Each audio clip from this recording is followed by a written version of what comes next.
And finally, for today's program, let's turn to David Trim for a look at Adventist history. This week, we'll focus on the second extension of the Ellen G. White estate. Then we'll learn about an Adventist hospital in Ethiopia that was recognized by the nation's emperor. Welcome to This Week in Adventist History.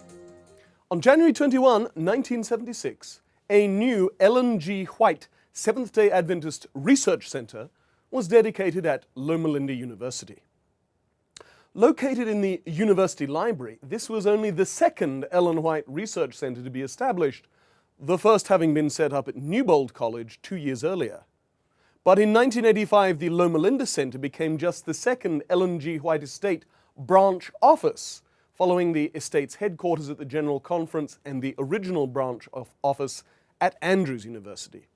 This photograph of the 1976 dedication shows General Conference President Robert H. Pearson in the center, with, to the right, the then Loma Linda University President Norskov Olson and University Library Director George Summers, and to the left, the then Ellen White Estate Secretary Arthur White, while at the far left is Jim Nix, the chairman of the Loma Linda University Department of Archives and Special Collections, who today is the current director of the Ellen G. White Estate.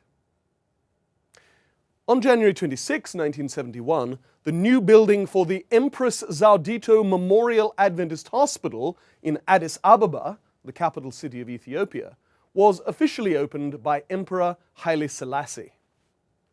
The hospital had begun operating in the Ethiopian capital in 1932 after Haile Selassie requested an Adventist doctor, George Bergman, to begin medical work for his country's people. After fascist Italy conquered Ethiopia in 1936, the Italian colonial authorities took over the hospital for 3 years.